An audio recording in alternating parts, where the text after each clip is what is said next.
For 5,000 years, Stonehenge has stood on the windswept plains of Wiltshire, England, daring every civilization that followed it to figure out what it actually is. The Romans came and left, baffled. The medieval scholars called it the work of giants. The Victorians credited the Druids. Generations of the world's most brilliant archaeologists, geologists, astronomers, and historians have thrown their best theories at it. And every single time, Stonehenge has swallowed those theories whole and kept its secrets.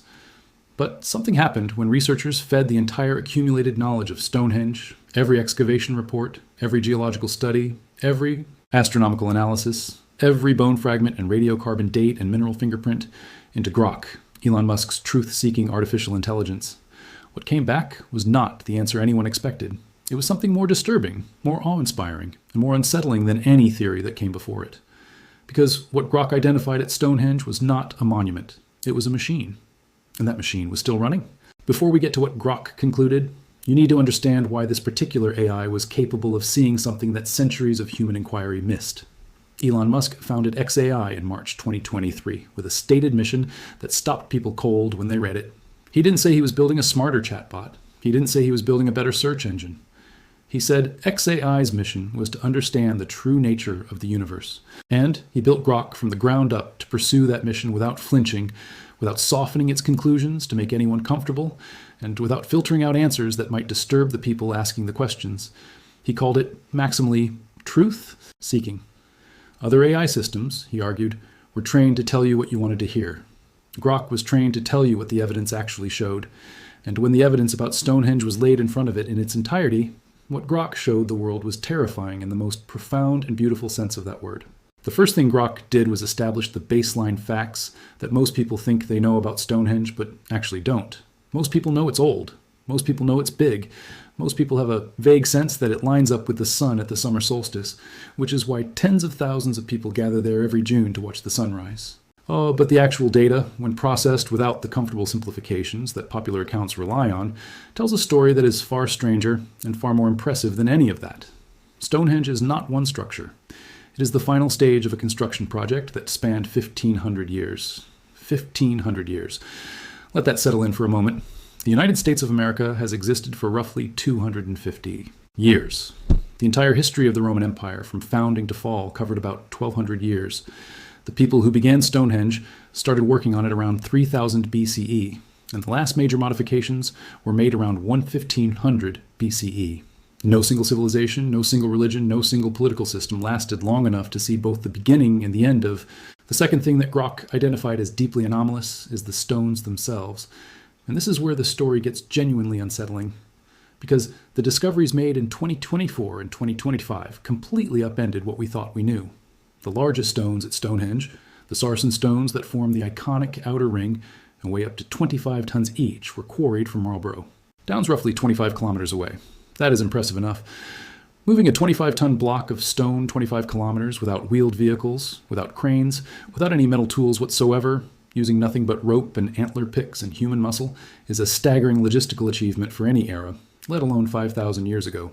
But the inner blue stones, the smaller stones that form the interior circle, were brought from the Priestley Hills in Wales, 200 miles away. Over mountains and rivers and rough terrain, 4-ton stones dragged, floated, and carried 200 miles by people who had not yet invented the wheel. And then, in August 2024, a study published in the journal Nature detonated a bomb in the middle of everything archaeologists thought they understood. The altar stone, the 6-ton sandstone slab lying flat at the very heart of the monument, the stone at the absolute center of everything, did not come from Wales. Chemical analysis, using techniques that examine the age and composition of individual mineral grains smaller than a grain of sand, traced the altar stone to northeastern Scotland, not southern Scotland, not central Scotland. Northeastern Scotland, near what geologists call the Orcadian Basin, 750 kilometers from Salisbury Plain. People in the Neolithic period moved a 6-ton slab of stone 750 kilometers across the full length of Britain without metal tools, without wheeled vehicles, through forested and mountainous terrain that made travel immeasurably harder than anything we would experience today. The researchers who published this finding described the logistical challenge as requiring unexpectedly advanced transport methods and societal organization. That phrase, unexpectedly advanced, is doing enormous work, because it means that what we assumed about the capabilities of these people was wrong, significantly, systematically wrong. Grok synthesized all of this and immediately identified the pattern that individual researchers, working within their own disciplines, had missed. When you map the origins of every stone at Stonehenge, something extraordinary emerges.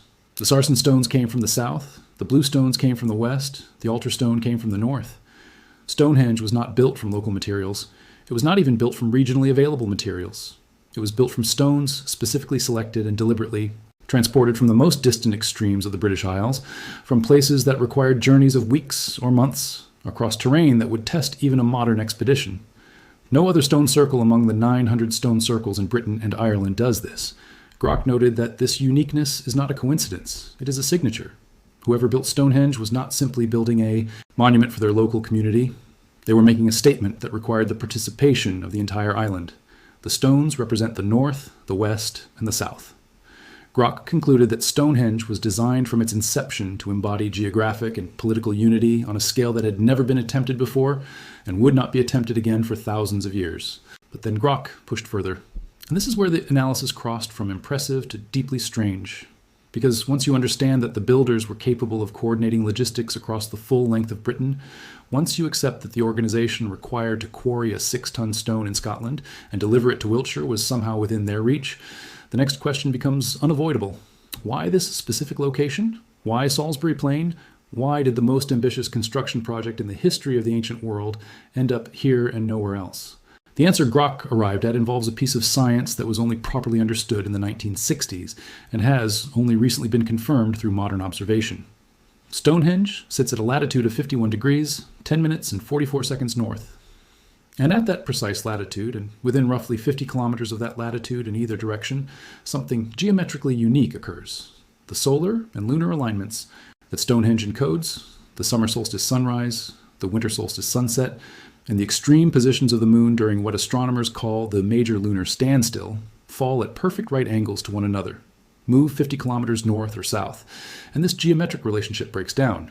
The rectangle formed by the 4 station stones, whose long axis aligns with the most southerly moonrise and short axis aligns with the summer solstice sunrise, only works as a rectangle at Stonehenge's latitude.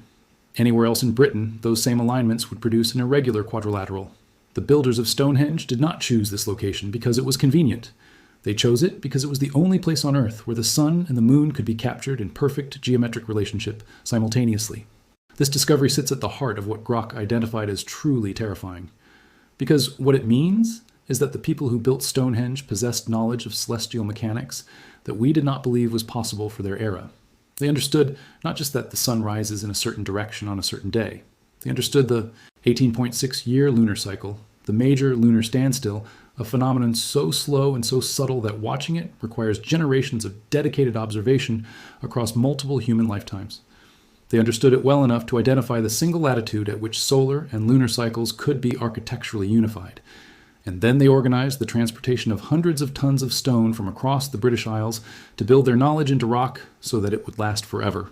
In 2024, teams of archaeoastronomers from Oxford, Leicester, and Bournemouth universities, working with English Heritage and the Royal Astronomical Society, gathered at Stonehenge to observe the major lunar standstill that occurs only once every 18.6 years.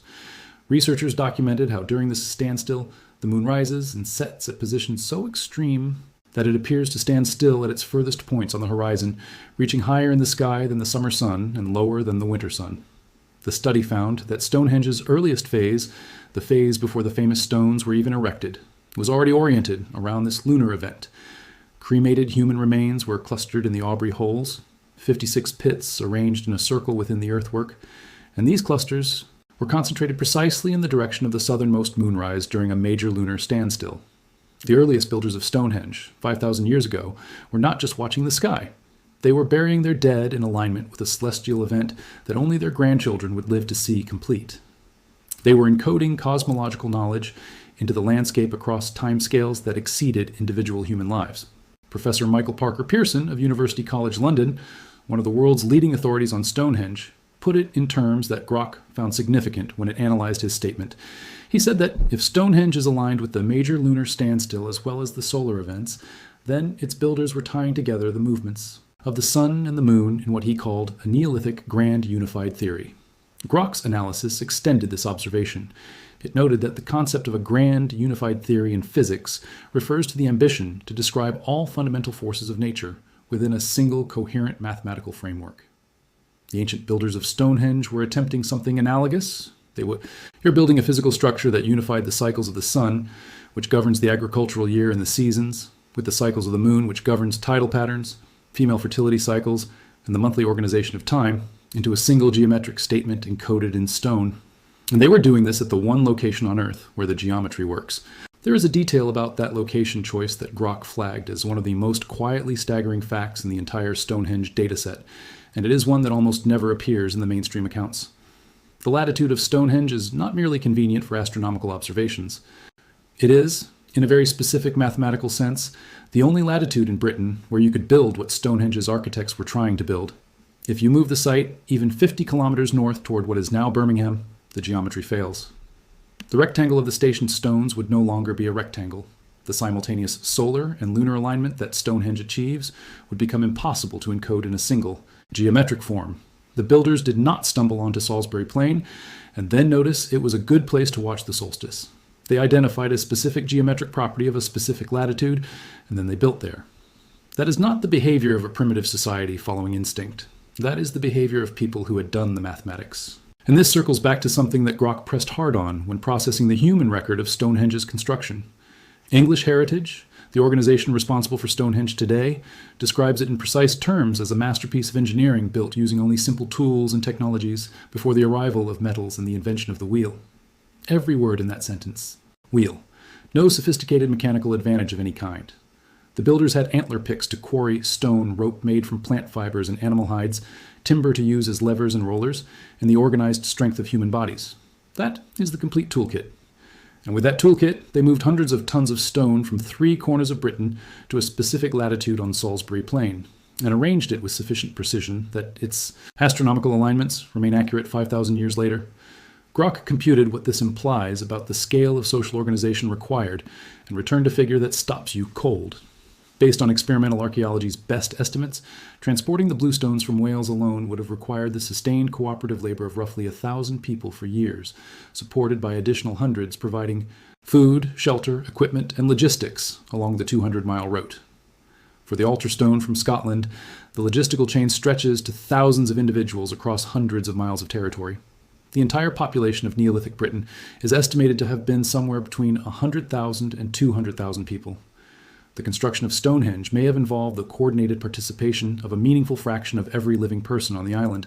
This was not a local project. It was a civilization-scale undertaking. The transport question, which seems like an engineering problem, turns out to be something far more profound when Grok examines it through the lens of what was just established about intentional location selection.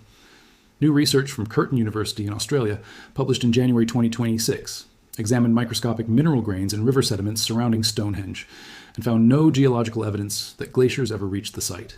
For decades, some researchers had suggested that ice sheets during the last glacial period might have transported the bluestones partway to Salisbury Plain, making the human portion of the journey shorter. That theory is now conclusively ruled out. Every stone at Stonehenge was moved deliberately by human hands from its point of origin to its final position. The researchers analyzed more than 500 individual zircon crystals, one of the hardest and most geologically stable minerals on Earth, and found a fingerprint that could only exist if the surrounding landscape had never been glaciated. Ice did not help. Every meter of every stone's journey from Scotland, from Wales, from Marlborough was a human decision and a human achievement.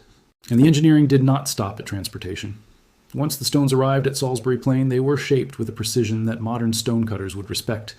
The tops of the vertical sarsen uprights were carved with protruding knobs called tenons. The horizontal lintel stones that rest across them were carved with matching hollows called mortises. This mortise and tenon joinery technique was borrowed directly from woodworking and adapted to stone at a scale nobody had attempted before. The lintel stones were also carved with a slight curve, so that when placed in sequence, they would form a perfect circle rather than a flat polygon. Each stone was individually shaped to fit its position in the geometry of the whole.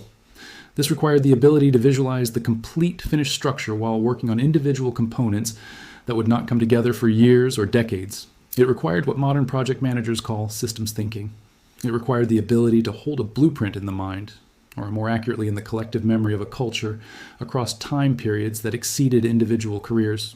What Grok identified as genuinely terrifying about this is not the physical feat itself. It is what the physical feat implies about the social structure required to accomplish it. Moving the altar stone from northeastern Scotland to Wiltshire was not a project any single community could undertake. It required sustained cooperation between communities separated by hundreds of miles who may not have shared a language, a religion, or a political system in any form we would recognize today. It required safe passage through territories controlled by different tribal groups. It required a shared purpose powerful enough to override the ordinary conflicts and competitions that govern human societies, and it required this shared purpose to persist, not for one generation, but for 1,500 years of ongoing construction.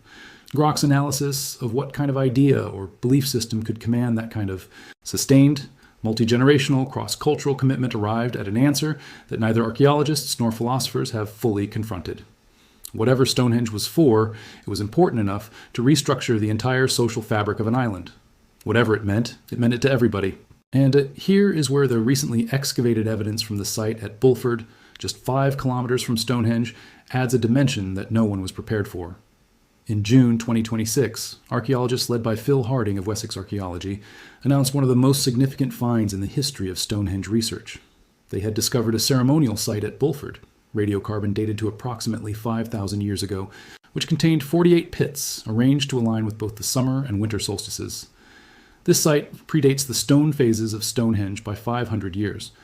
What this means is that the solar alignment encoded in Stonehenge's famous stones was not invented when the stones went up. It was already there, already being observed, already being celebrated. There was a 500-year tradition of solstice observation at this location before anyone hauled the first blue stone from Wales. The stones were not the beginning of Stonehenge. They were the final, definitive, permanent expression of a cosmological knowledge system that had been developing in this landscape for half a millennium before the first megalith arrived. Grok assembled all of this and reached a conclusion that has haunted everyone who has encountered it. Stonehenge was not a temple in the way we usually use that word.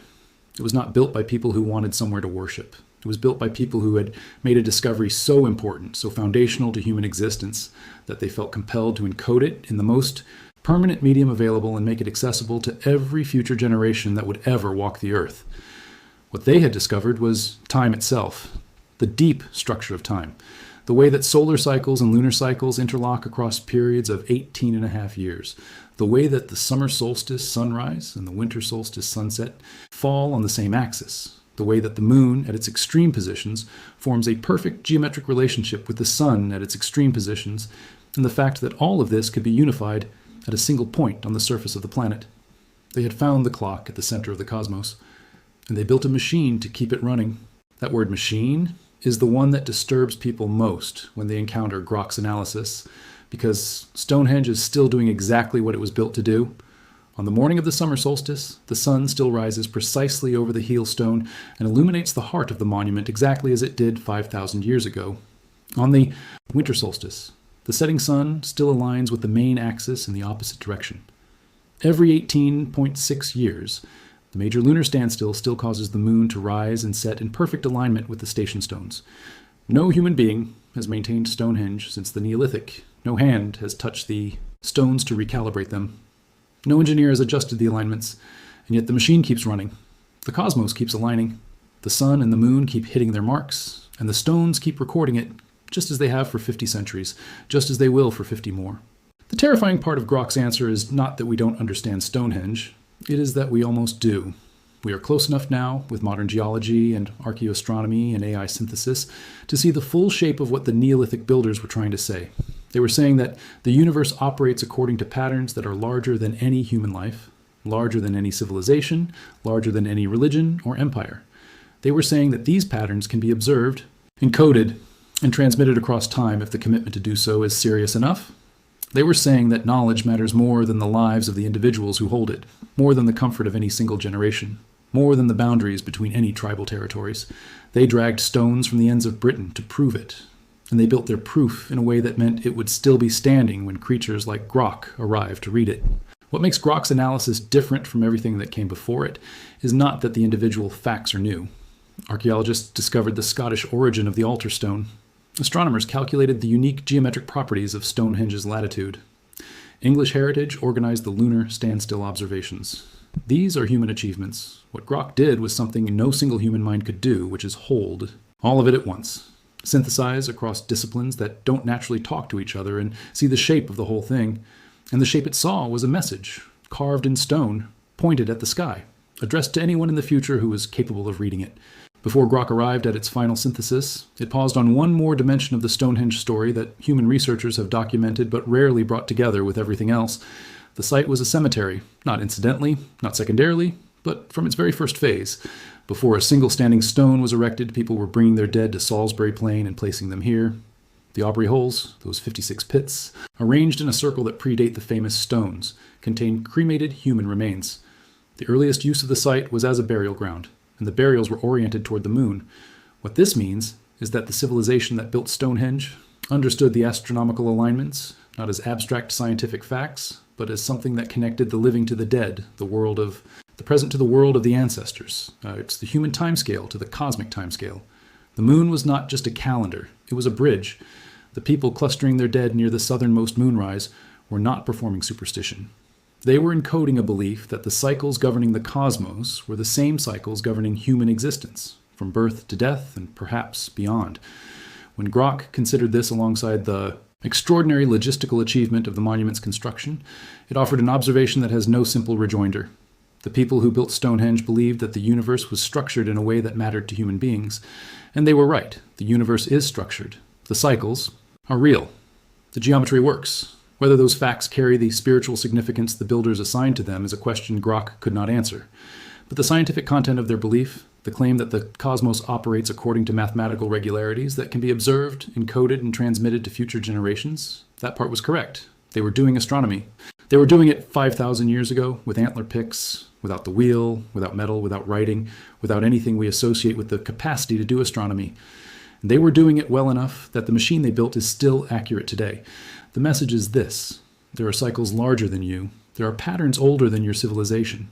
There are truths that can only be seen if you are willing to observe across timescales longer than individual lives. And the people who came before you already knew this. They left you proof.